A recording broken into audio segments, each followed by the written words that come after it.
primeiro agradecer ao Instituto Márcio de Staden, de Ciências, Letras e Intercâmbio Cultural, na pessoa do seu diretor, o senhor Eckhard Kupfer. Eu queria agradecer a Fundação Porto Seguro, o Colégio Porto Seguro, a Associação Bento, na pessoa de Dom Rocco Fraioli, o monge residente, não é? Que ele é um cenóbio em pessoa, né? É 6 em 1 aqui. Queria agradecer também a Vinícola Góes. Esse vinho, só para terem uma ideia, é uma coisa cultural importante, né? Esse vinho é de uma uva chamada Lorena, que foi desenvolvida pela Embrapa, no Rio Grande do Sul. Ela está aclimatada aqui, ela está aqui em São Roque também, e ela está ganhando prêmios internacionais do nível assim de Sauvignon Blanc, dessas coisas, porque ele é muito gostosinho. É uma uva Lorena, chama Lorena BRS. BRS é quando é desenvolvido pela Embrapa. Então a própria cepa foi desenvolvida, a própria uva mesmo desenvolvida pela... Então a Vinícola Góes, né, que patrocinou para nós esses vinhos também, né, e queria agradecer o conselho e diretoria da Fundação Luiz Almeida Marins Filho, que está sempre junto, fazendo tudo isso, e a todos vocês presentes, né, aqui e nessa exposição. Eu queria pedir à imigração alemã também, assim a gente faz um misto. E queria que você participasse também aí, né? Podemos fazer um diálogo. Fazer um diálogo. Eu sei uma parte e ele sabe uma parte. Então tá bom. Então vamos lá. Então, muito obrigado, professor Marins. Agradecemos pelo convite, pela possibilidade de mostrar de uma vez 2 exposições que elaboramos entre 2009 e 2011. E quero agradecer também muito intensamente ao Espaço São Bento, que considero esse espaço maravilhoso, porque eu me sinto simplesmente em casa em edifícios históricos. Eu sou historiador sempre olha para trás e gosta do passado, gosta da tradição, e está sempre suspeito com o modernismo. E aqui, com essa madeira, com esse teto alto, a gente se sente em casa. Como eu já falei, a exposição, são 2 exposições. A primeira exposição nós elaboramos no ano de 2009, justamente para comemorar 180 anos de imigração alemã para São Paulo. Essa primeira imigração para São Paulo é uma história muito triste, porque os colonos que vieram para cá, eles foi prometido de conseguir terras e eles, vindo da Alemanha, de regiões muito pobres, estavam felizes de desenvolver uma vida próspera, uma vida com calor, uma vida onde não tem neve, não tem frio, e eles sonhavam com essa a terra prometida. Só quem organizava isso naquela época era o senador Vergueiro, que era responsável pela imigração. Ele atraía eles da Alemanha e tinha a promessa de receber recursos da Corte do Rio para financiar eles, que não aconteceu. Então, esses imigrantes ficaram no Planalto, bem no extremo sul da cidade de São Paulo, em um bairro de São Paulo que até hoje se chama Colônia. Antigamente se chamava Colônia Alemã, depois de Getúlio Vargas se chamava Colônia. E eles foram colocados lá praticamente abandonados em 1827. E durante quase 2 anos eles reclamaram, nem falavam português, muitos deles nem eram agricultores, nem sabiam como tratar com a terra brasileira, e foram depois separados. Os católicos vieram para Itapecerica e os protestantes ficaram lá. O problema foi não tinha pastor, ninguém deu batismo aos filhos, ninguém estava responsável para o enterro desses colonos, então eles entraram em greve de fome. Então, finalmente, em 1829, eles foram assentados, receberam recursos, receberam terra e começaram a plantar. Mas, na verdade, uma boa parte deles rapidamente imigrava para o centro de São Paulo e trabalhava como artesão, porque eles sabiam mais.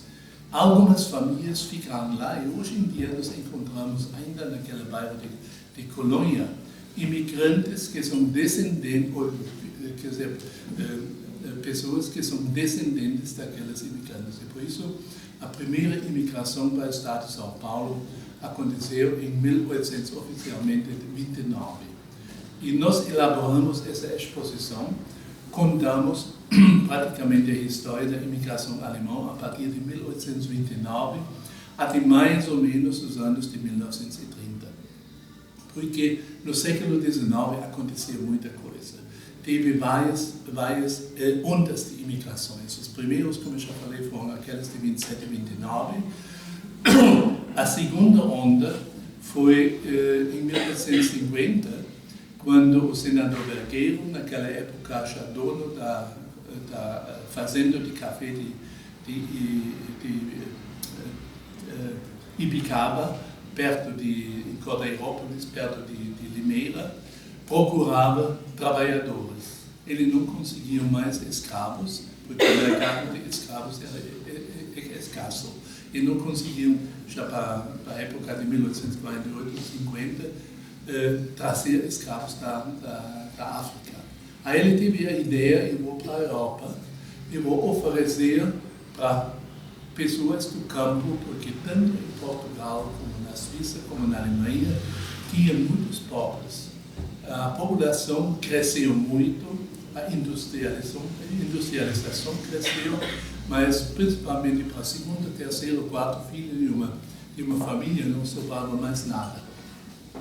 Então, ele trazeu mais ou menos 500 pessoas, uma parte portuguesas, uma parte suíças e uma parte alemães.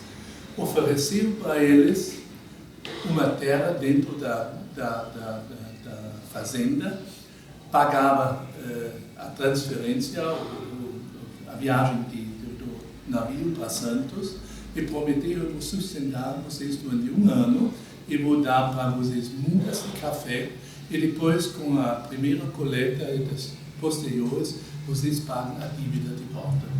Essa era para esses imigrantes uma situação maravilhosa, porque foi dita: com esse sol, com essa terra, a café dele cresce sozinho. Né? Que nem foi sempre o caso. E quando ele começou, o pior foi, durante esse assentamento, eles tiveram que se abastecer pela venda na fazenda. E, logicamente, ele cobrava preços muito mais altos do que fora da fazenda. O resultado foi que uma boa parte desses parceiros, eles se chamam parceiros, tinha uma dívida crescente e ele proibiu que eles saíssem da fazenda e censurava até a correspondência. Então, mediante outras palavras, se chamava eles de escravos brancos.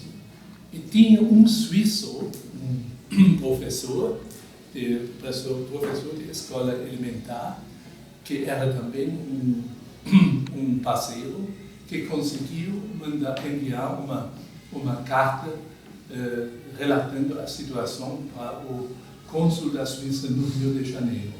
E, mediante disso, isso foi conhecido na Europa. Consequentemente, por exemplo, a Assembleia da Prússia, naquela época, fez um decreto e proibiu a propaganda e a aquisição de colonos para o Brasil a partir de 1858, isso valeu até 1875. E isso conta a segunda exposição que temos aqui. Acho que esse é o momento mais importante, porque o resto dos próprios textos dizem isso. E olha, o senador Vergueiro tem muito a ver com Sorocaba, né? Mas vamos ficar quietos que é para não... Verdade. Bom, se eu puder complementar talvez, boa noite, meu nome é Maurício, eu sou diretor de Relações Teuto-Brasileiras do colégio e da Fundação Visconde Porto Seguro. Parabéns, professor, pela iniciativa, juntamente através de vossa fundação, juntamente com o Instituto Márcio Staro, iniciar essa exposição, essa casa tão maravilhosa, no dia de São Bento. Hoje é dia de São Bento. Hoje é dia de São Bento. Eu acho que isso é uma honra muito grande para nós. Eu digo agora para nós, não com o objetivo de complementar muito a história. Eu acho que a história ela aqui é autoexplicativa através das belíssimas exposições que nós temos e o relato já bastante detalhado do Eckhart Kupfer, mas eu preciso dizer que a minha geração é aquela geração responsável, e isso foi um pedido de um nosso ex-presidente da Fundação Visconde Porto Seguro, Rainer Dauch, que faleceu há 4 anos atrás. Um pouco antes de falecer, ele me chamou e falou: Maurício, você faz parte de uma geração mais jovem da diretoria do Porto Seguro, por favor, não permita que essa história se apague no futuro, principalmente do estado de São Paulo e do Brasil. E é interessante porque eu venho da ala carioca dos alemães, ou seja, o meu avô foi para a cidade de Petrópolis, no estado do Rio, uma vez que a minha tia-avó era governanta da família imperial dos Orleans e Bragança, e isso atraiu para a cidade de Petrópolis, mas quis o destino que depois da minha formação técnica na Alemanha, eu viesse trabalhar por 25 anos na indústria de uma cidade chamada Jundiaí, que eu não sabia onde ficava, então, e pela qual hoje eu sou apaixonado e da qual sou com muito orgulho cidadão. E hoje, depois de 25 anos de indústria, totalmente vinculado ao colégio e à Fundação Visconde Porto Seguro, e em função desse pedido também do Rainer Dauch, que agora estava ao telefone com a nossa deputada Célia Leão também, uma grande incentivadora de que festejemos anualmente dia 25 de julho, que é a data que celebramos a imigração alemã no estado de São Paulo. O grande pedido e o grande desafio das gerações mais jovens é que nós não permitamos que essa história se apague no tempo. E a boa notícia que eu tenho e gostaria de lhes trazer nessa noite é que através dos nossos colégios, as unidades do Morumbi, do Panambi e também a nossa unidade de Valinhos, nós temos hoje quase 9.200 alunos, nós temos notado um interesse crescente de jovens brasileiros pela Alemanha, por realizarem os seus estudos na Alemanha, por realizarem as suas pós-graduações na Alemanha, os seus cursos de aperfeiçoamento, mestrado, doutorado. E isso para nós é muito gratificante, porque significa que nós temos aqui 2 países onde a química ela se encontra muito bem, é uma química que funciona muito bem. E eu acredito, sem aqui querer agora politizar o momento, mas acredito que a Alemanha será um parceiro importantíssimo para o Brasil, num futuro muito próximo, como já foi. Aqui nós temos um exemplo através das nossas 2 exposições, como já foi muito importante para a contribuição com o desenvolvimento, principalmente no interior do estado de São Paulo. Eu acredito que esses jovens, e não só jovens que passam pelo Colégio Visconde Porto Seguro, mas jovens que terminam regularmente o seu ensino médio em escolas até públicas nossas e que se dedicam por aprender o idioma alemão e que para a Alemanha vão, que hoje é um país que recebe jovens do mundo inteiro de braços abertos, que esses jovens nos próximos anos serão importantíssimos para um novo ciclo de desenvolvimento do Brasil, que é um país maravilhoso. Não preciso aqui tecer comentários sobre a maravilha que já foi identificada em alguns ciclos anteriores do que o Brasil tem a oferecer, e os alemães nos dizem isso sempre quando lá estamos, enquanto nós temos que assegurar o nosso desenvolvimento através do conhecimento. Vocês, os senhores e as senhoras no Brasil, têm a riqueza naturalmente debaixo dos seus pés, através de uma agricultura que é inesgotável, uma pecuária pujante, uma mineração que também é fantástica. Então, aliemos essas reservas naturais à possibilidade de juntos formarmos conhecimento, que nós seremos, sem dúvida, no futuro, 2 países imbatíveis no cenário global. E, além disso, temos 2 populações com um comportamento muito semelhante. São populações pacíficas, são pessoas trabalhadoras que valorizam, por incrível que pareça, valores, que valorizam uma cultura realmente decente para as suas próximas gerações. Então, eu fico muito feliz em poder representar a Fundação nessa noite, o Heikert Kupfer, através do Instituto, falando um pouquinho do passado, e eu podendo falar aqui e trazer uma esperança de um futuro positivo entre os 2 países, o que eu não tenho dúvida que será a realidade. Então, mais uma vez, parabéns à Fundação, parabéns ao professor Luiz Marins, um agradecimento ao Espaço São Bento, neste dia de São Bento, parabéns pela iniciativa. Trago um abraço do nosso presidente Marcos Alberto Santana Vitelli, ao professor, a todos os membros da Fundação, a todos os que nessa noite aqui se encontram, e contem conosco.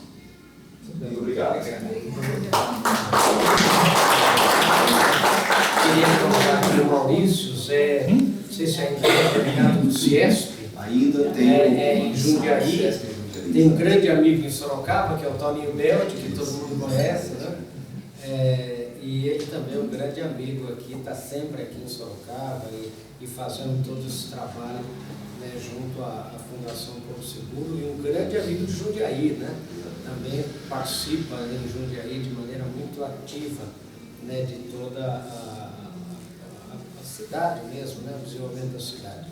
E eu queria pedir que falasse um pouquinho em nome da Fundação o nosso conselheiro Sérgio Moraes, que é o conselheiro emérito nosso da Fundação.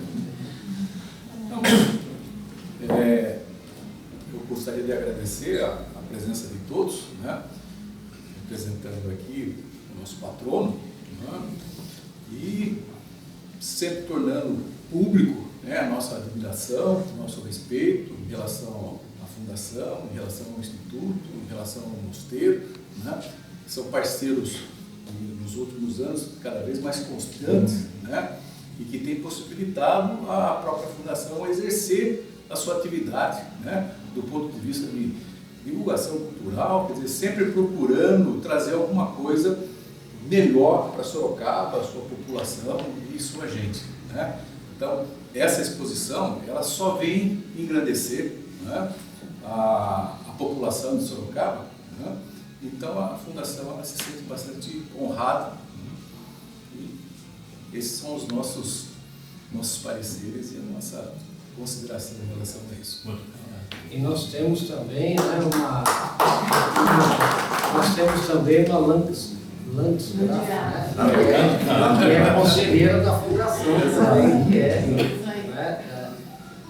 nós temos até um livro sobre a expedição Landsgraf, muito interessante, né? E chegou agora aqui o Luciano Lopreto. Eu falei aqui da vinícola Góes e da uva Lorena. Agora eu falei, você já viu que jeito, né? Então eu queria que você contasse, né? Ele é o diretor comercial da vinícola Góes, e contar um pouquinho, pelo menos, da Lorena, dessa coisa maravilhosa aqui da Brava. Então, em primeiro lugar, em nome de toda a equipe da vinícola, é uma alegria muito grande a gente poder estar representando toda a nossa equipe, apoiando mais uma vez a este evento, a essa exposição tão bonita. E falar então, agradecer ao espaço aí, professor, falar um pouco. A Lorena é uma variedade desenvolvida pela Embrapa, de Bento Gonçalves, é uma uva genuinamente brasileira, por ter sido desenvolvida aqui pela Embrapa. É a combinação genética de uma uva de origem europeia com uma uva de origem americana e que se adaptou muito bem ao nosso terroir de São Roque. E a gente tem tido safras muito interessantes dessa uva e a gente acredita muito nela, não só aqui no nosso mercado, mas também em alguns mercados no exterior que a gente tem desbravado. Então, o futuro é promissor. Nós temos esse trabalho de revitalização do plantio de uvas, desta vez finas, na região de São Roque, colocando o São Roque, o estado de São Paulo, no mapa vinícola do do país e um passo de cada vez, mas a coisa tem evoluído de uma maneira bem positiva. Então, é o nosso trabalho, arregaçar as mangas e continuar trabalhando. Agora, agradecer o apoio frequente do professor. professor. Sobre a UVA de São Paulo também, Pois é, a gente tem recentemente na Exame Digital saiu uma matéria falando um pouco dessas iniciativas do Estado de São Paulo, no norte do estado, na região do Espírito Santo do Pinhal, tem sido aplicado também tecnologia, e aqui em São Roque, sem querer entrar muito no techniquez, mas nós temos algumas técnicas de manejo que têm sido desenvolvidas, de podar 2 vezes a videira para que ela frutifique e mature na época mais seca do ano, e isso tem dado um boom para a qualidade do fruto e, por conseguinte, de um vinho de uma qualidade que pode ser comparada aos belos vinhos que temos no Brasil e até alguns vinhos do mundo todo. Então a gente está muito esperançoso com esse futuro, e tendo o professor Marins aí como um dos nossos mais queridos e que nos honra muito, admirador e quase um embaixador da vinícola. Gente, agora vamos fazer Obrigado. um vídeo. Obrigado. Para a gente fazer essa história do vinho de ouro, eu vou explicar para vocês vocês entenderem bem o tal do Vandoné. Quando a gente morava fora, nós moramos alguns anos fora, as embaixadas brasileiras, elas são muito pobres, elas não têm consulados, não têm, e chega 7 de setembro, tem que comemorar, e não tem verba, não tem dinheiro. Então eles fazem o chamado Vandoné, que é um nome chique, né? Mas que nada mais é do que um vinho branco, né? Um vinho simples, né? E um pouquinho de salgadinhos, assim como nós estamos fazendo, e a gente dá um brinde, um vinho de honra, né? Então eu quero propor a todos aqui que a gente faça um Vandoné ao Instituto, né? ao Porto Seguro, a Vinícola Góes, a nossa fundação, os conselheiros da fundação e a vocês todos que estão aqui também. E tem o pessoal da Rede Vida que está aqui também, né, gravando, que eu queria agradecer aí o pessoal da Rede Vida de televisão que está sempre com a gente. Agradecer a presença de todos vocês aí. Então aprendam que o Vandoné é metido, né, e barato. Então Roberto, que é presente seu também. Agora a gente vai ouvir o resto.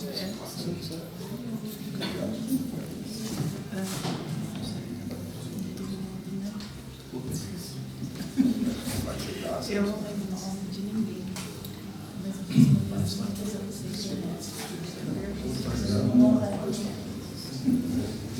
vocês vão fazer o próximo. Olha, eu queria que ele brindasse em alemão, que é pra gente.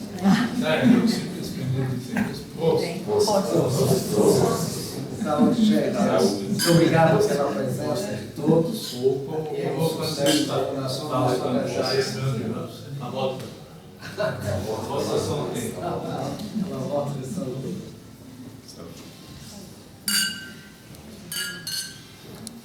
Mas é isso, gente. Divulguem, então. Aqui é uma aula, né? Uma aula muito. E outra coisa interessante, né, que pouca gente sabe por que Santo Amaro é tão alemão aí, porque Santo Amaro, o mercado de Santo Amaro, eles têm uma filha que mora ali pertinho, né? É São Mauro, né? São Mauro, alemão, quer dizer, São Mauro, né? Tem essa sala aqui, por isso que nós quisemos fazer aqui nessa sala. Esta sala se chama Sala São Mauro. Essa é uma placa ali. Aquela é Gregório Magnus. E a placa, Sérgio, está do lado de cá aqui da porta. Olha lá.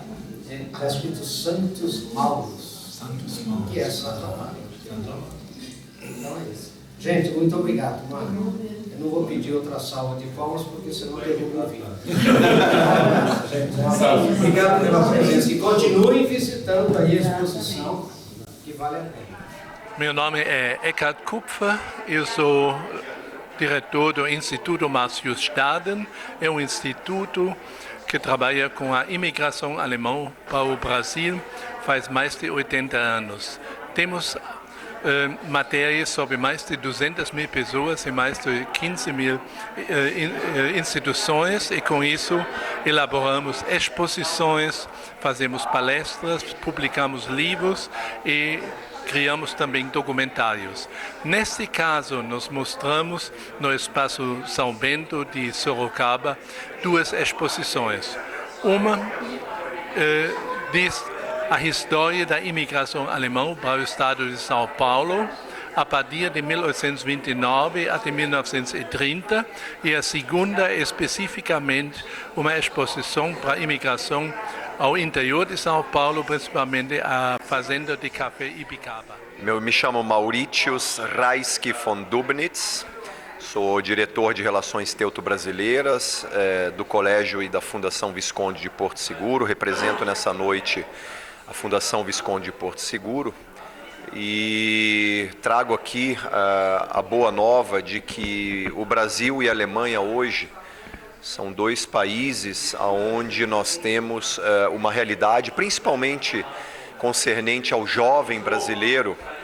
Nós temos uma realidade onde o jovem brasileiro tem buscado muito a Alemanha como um destino para a realização dos seus estudos, para a realização da sua pós-graduação, para a realização do seu doutorado, do seu mestrado, ou seja, Brasil e Alemanha hoje são 2 países onde nós podemos dizer que a química funciona muito bem. Nós somos um país populoso, com mais de 200 milhões de habitantes, que tem uma demanda muito grande por investimentos, e o objetivo da Alemanha, através do fomento e principalmente do estímulo aos jovens para que aprendam alemão, para que eles tenham a Alemanha como um dos seus objetivos para a realização de seus estudos e, uma vez formados, retornem aos seus países de origem, se assim o desejarem, para que possam então transferir tecnologia, know-how e principalmente conhecimento alemães, para que nós possamos pensar num próximo ciclo de desenvolvimento do nosso país. Essa exposição é uma exposição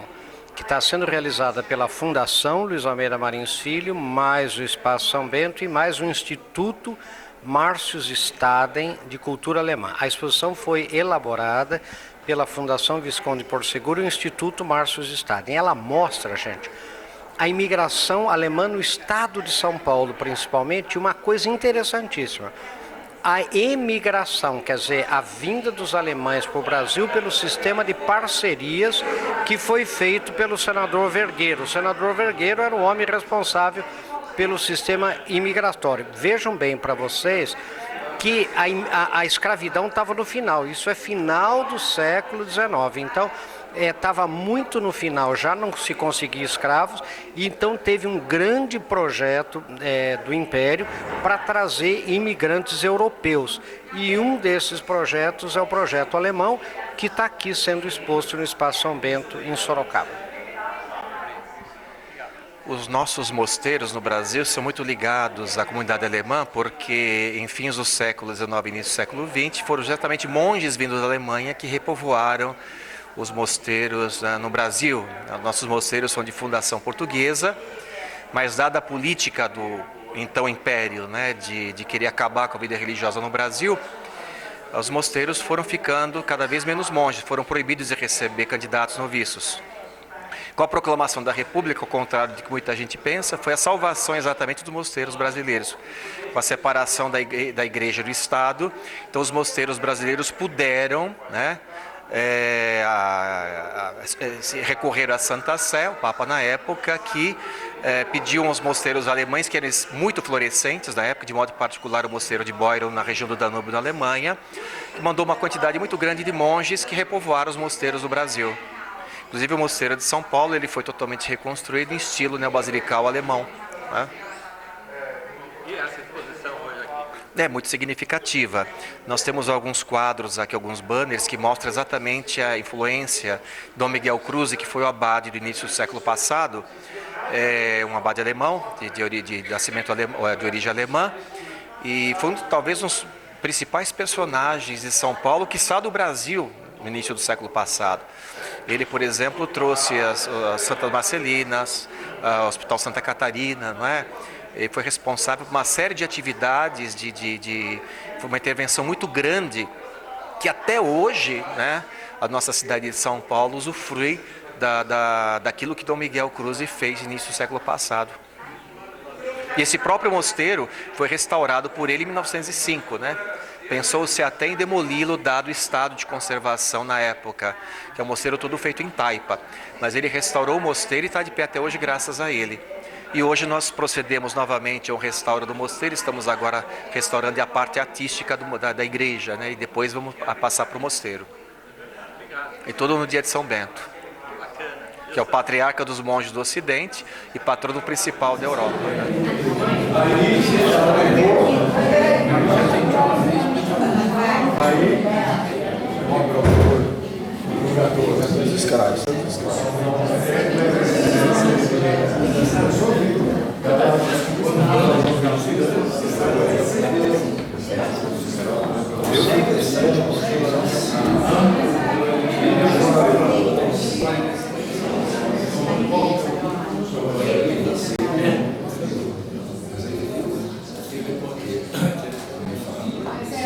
Uma coisa do século XIX, acervo de uma alemã. Te dou um alô lá e você vai fazer lá. Santo Amaro e São Mauro é uma coisa, viu, filha? Canto gregoriano.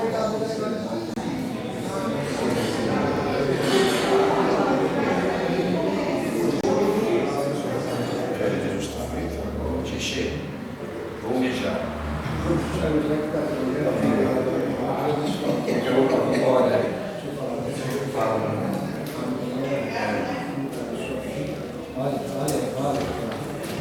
Não é essa mais interessante. Ah, essa aí. Essa aí.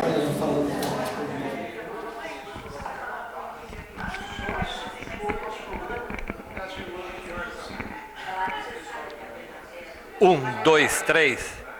Do Espaço São Bento, em Sorocaba, Vanderlei Testa, especial para a Rede Vida, o canal da família. 1, 2, 3. No Espaço São Bento, na cidade de Sorocaba, Vanderlei Testa, especial para a Rede Vida, o canal da família. 1, 2, 3. Do Espaço Cultural São Bento, em Sorocaba, Vanderlei Testa, especial para a Rede Vida, o canal da família.